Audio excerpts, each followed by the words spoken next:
Étienne Klein, pour faire votre playlist, j'ai dû m'accrocher parce que j'ai dû vous suivre en haute montagne. Vous dites que c'est le lieu où vous êtes complètement vous-même, épanoui.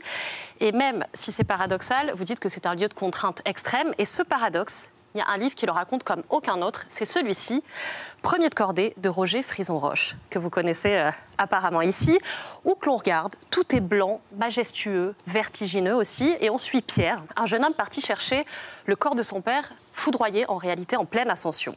Pour cela, il va avoir besoin d'aide. Il va faire appel à des hommes de la montagne, des vrais, des grimpeurs, des alpinistes.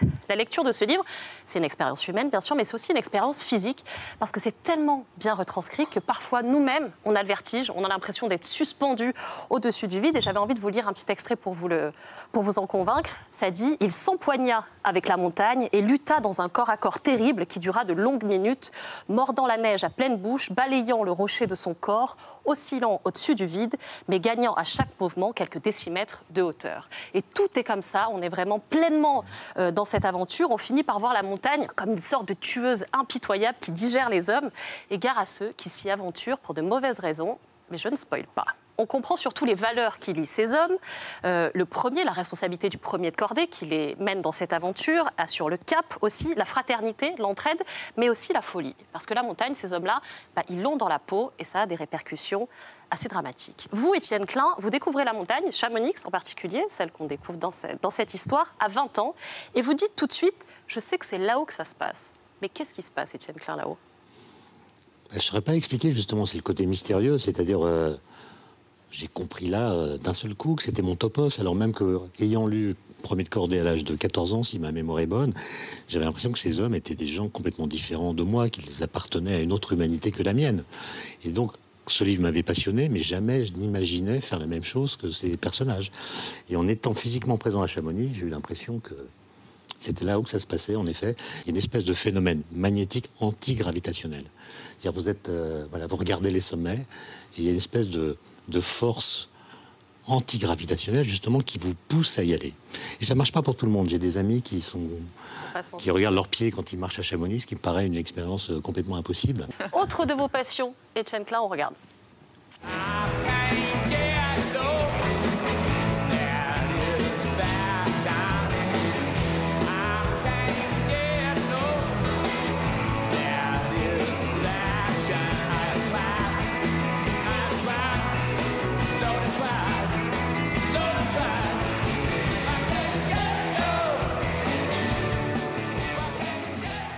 Je sais que vous êtes un grand fan des Rolling Stones. Apparemment, c'est la seule qu'il n'aime pas.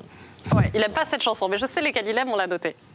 Alors j'ai eu envie de vous offrir ce livre, Les Rolling Stones, dans la collection géniale, collection La Totale, qui a déjà sorti des ouvrages en fait sur Bob Dylan, les Beatles, avec toujours le même objectif, dégoter des infos qu'on n'a pas ailleurs, de ces chansons cultes et surtout des artistes mythiques. Celui-ci a été écrit par Jean-Michel Guédon et Philippe Margottin.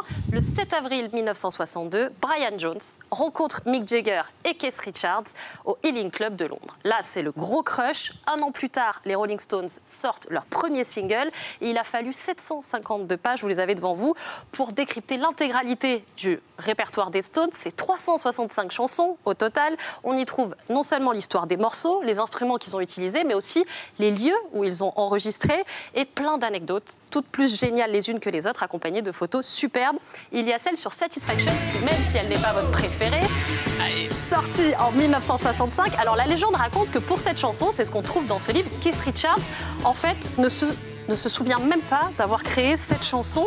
Un matin, il se réveille et il réalise que dans son radiocassette, il y a un truc qui a été enregistré, il ne sait pas quoi, il écoute sa bande. Pendant 5 minutes, il y a le riff de Satisfaction, lui n'en a aucun souvenir, et pendant les 40 minutes restantes, on l'entend ronfler. Satisfaction est né.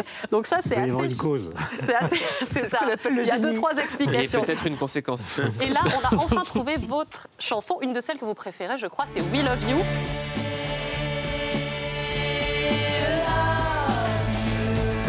Cette chanson, les Stones l'ont composée à l'été 1967.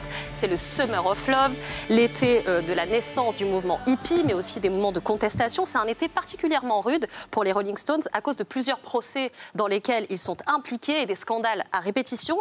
Ils viennent juste d'être libérés. On entend même en intro de ce morceau une porte de prison qui grince. Alors les paroles, elles sont une contribution à la mouvance hippie. Vos uniformes, disent-ils, ne vous vont pas, vous êtes sur le déclin et nous sommes à la mode car nous nous aimons. Enfin, dernière petite anecdote sur NJ. Alors là aussi, plusieurs mythologies se disputent. David Bowie. L'histoire officielle, vous en avez visiblement entendu parler, la plus folle, dit que Mick Jagger aurait en fait écrit cette chanson pour consoler la divine Angela Bowie, qui aurait trouvé à son retour de voyage David Bowie et Mick Jagger ensemble dans le lit. Donc, pour se faire pardonner, Mick Jagger lui aurait écrit cette chanson. Bon voilà, il y a 1001 autres anecdotes. Je suis pas certain que ça ait suffi. Ouais, c'est ça. En tout cas, il est pour vous.